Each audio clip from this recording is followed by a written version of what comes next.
Hello and welcome everyone to a new video on our YouTube channel. So today we're going to be showing you how to replace an axle shaft on your 1996 Chevrolet Cavalier. So let's get straight to work. First we're going to loosen the lug nuts of the wheel.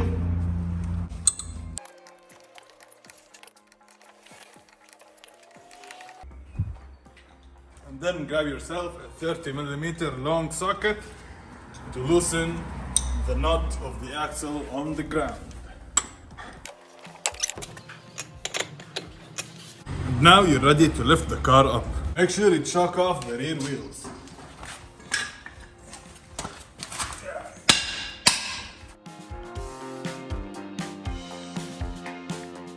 After making a bloodbath with the worst jack out there, the car is lifted and on a jack stand.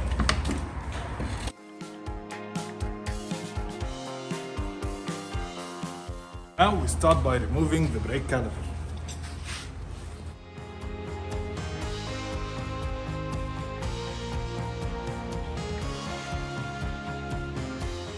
So now we are removing the knuckle from the strut tower, so we can remove the axle shaft. We also still remove the lower control arm just from the outer ball joint to make room for the axle shaft.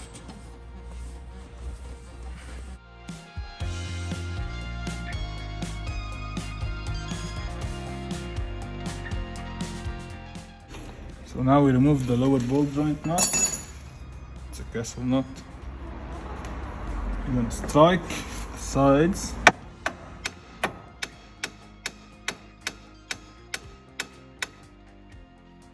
So as you saw, since the axle shaft boots are well broken, the inner CV joint broke out. So all we gotta do is remove the housing from the transmission. On the driver's side, it won't leak any oil because it's a closed end. Now all you gotta do is stick a screwdriver or a pry bar and pop it out like that.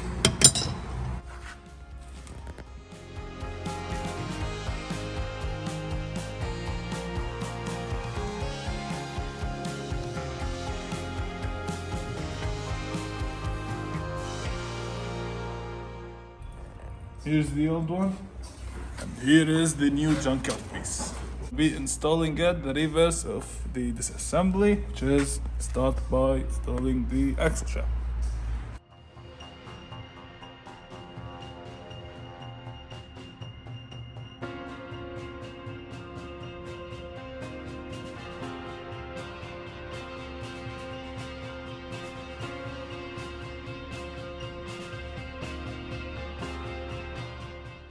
Don't forget the washer.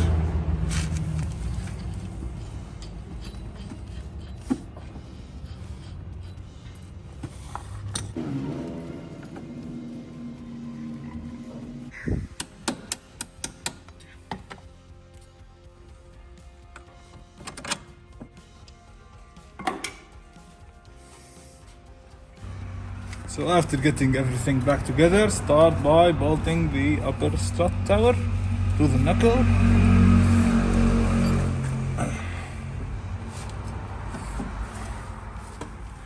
Remember, on suspension parts, you need to load the suspension before torquing everything down.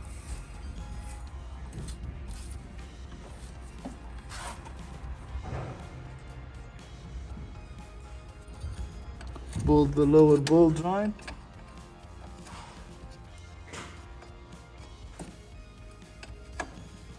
So if you're tightening the ball joint and the ball joint itself starts spinning on you, so the threads are spinning with the nut, as you can see right here is happening.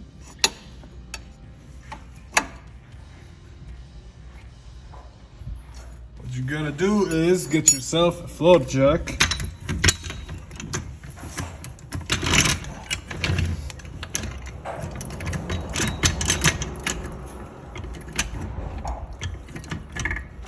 Put some load on the ball joint, then it will lock in place, stop spinning, then you can tighten it once again.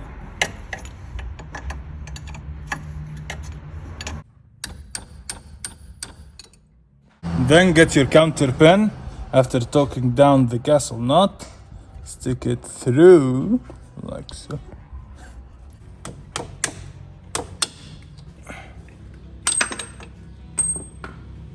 Guys, so while we're at it, we got this stripped out pin slash bolt for the caliper. We got us a new one from the junkyard. Add a little bit of grease. Now you must add some lithium grease or anti-seize, but well, this is what we have.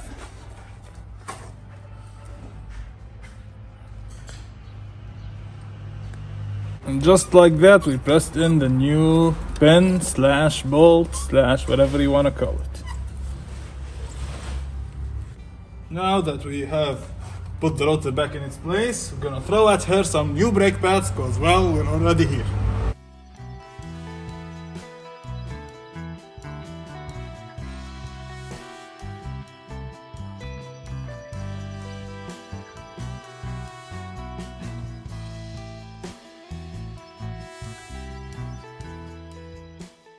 Now we're gonna tighten the axle nut till it's tight, then assemble the whole wheel, put it on the ground, torque it on the ground. Just like that, it's tight. And while we're at it, we got ourselves this grease machine, 10,000. It's the newest technology. Nope, and it's good enough for the purpose. It serves what it's supposed to.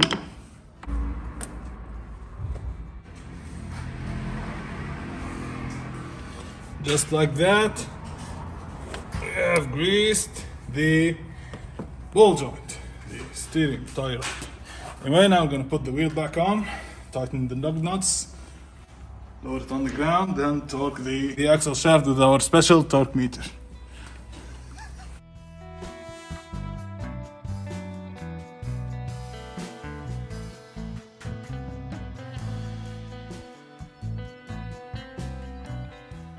So this is the special torque wrench that we have for axle shafts.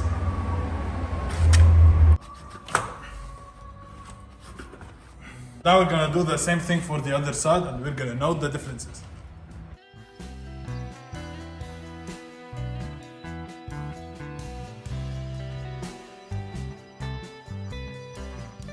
Over here on this side, the inner CV joint is a little bit different, so it goes in through the transmission, so when you remove it, fluid will come out. So make sure you have some buckets to prevent from leaking your good transmission oil that you should reuse on the ground.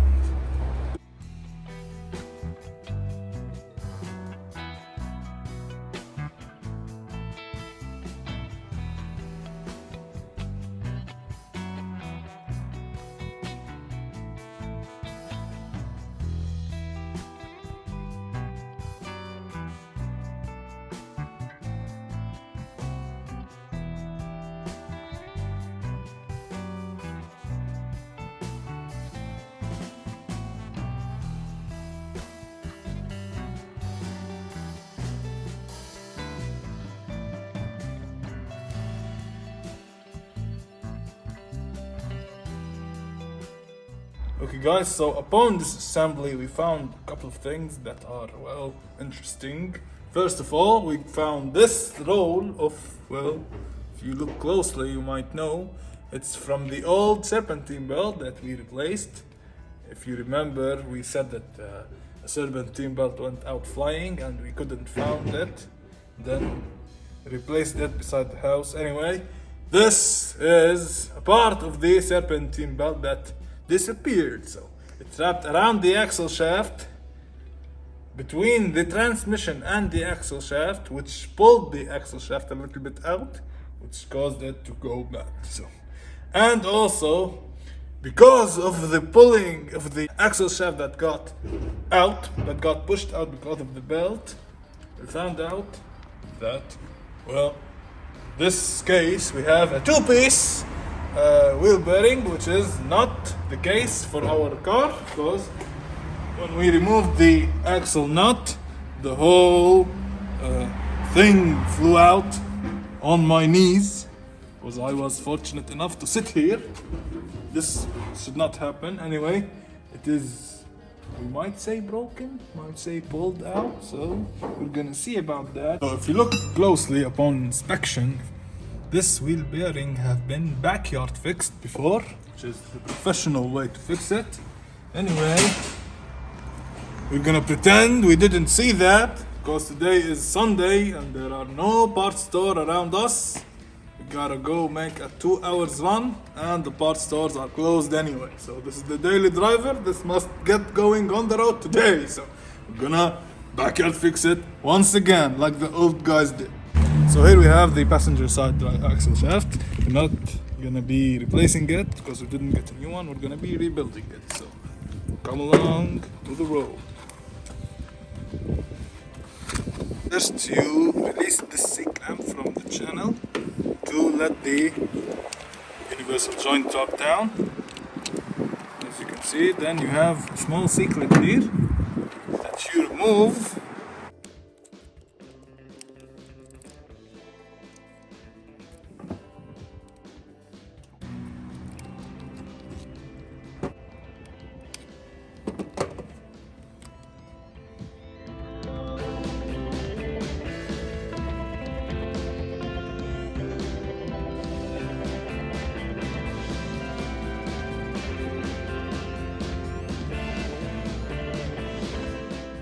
So this CV joint over here is brand new. It has been replaced before, not so much before, a couple of years ago. Anyway, we saved it because the boot was teared.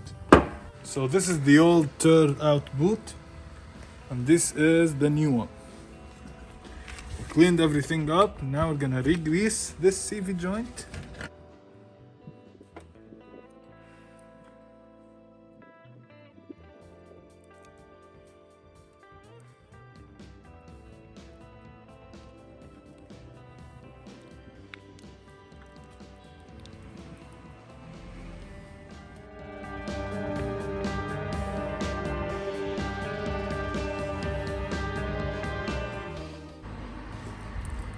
So here we have the new strap for the CV joint. Here's the small strap. Same as before.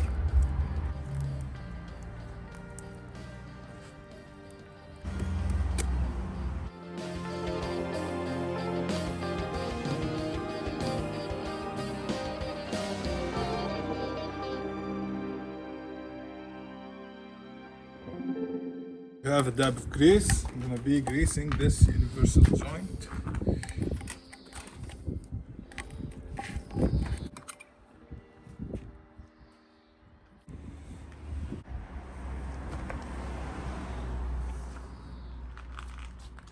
Have dab of grease.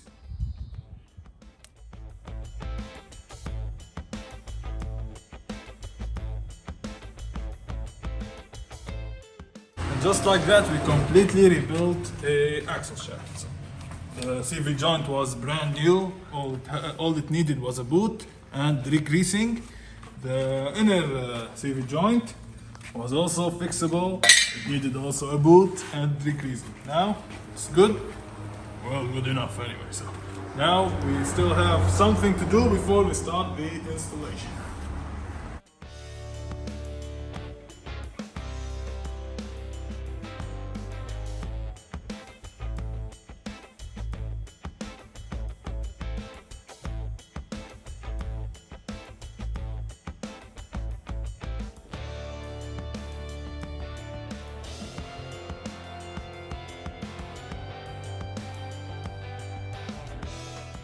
Guys, so here we have the open wheel bearing, which is not supposed to look like that. Anyway, we're gonna ignore it and pretend we didn't see it. Just add some grease and then slap it back together.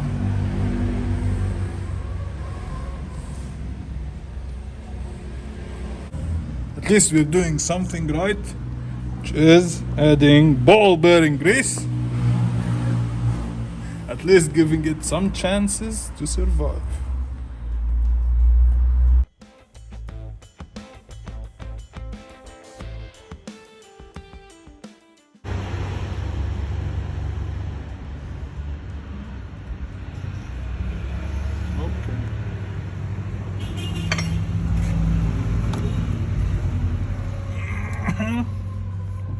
It's reinstalled. Brand new.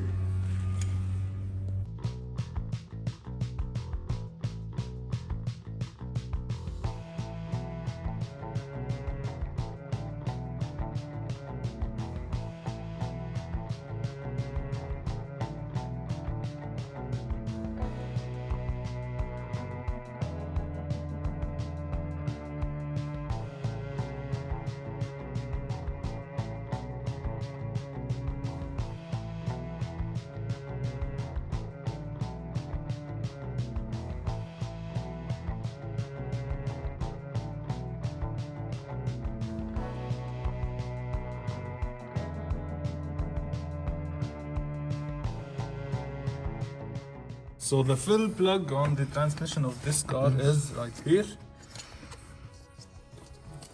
On top of the transmission, this red cap. You gotta be creative because, well, tight space, tight space.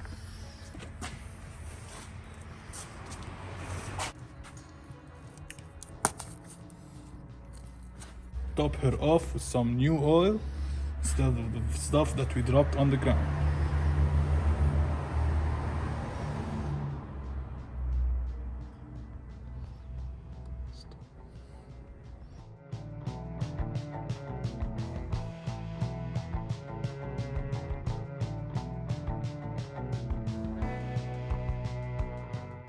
Okay guys, so with that done, we showed you how to do two things. One, how to replace a bad CV joint or axle shaft, and the other one is how to rebuild one. So we have done both tasks on each side.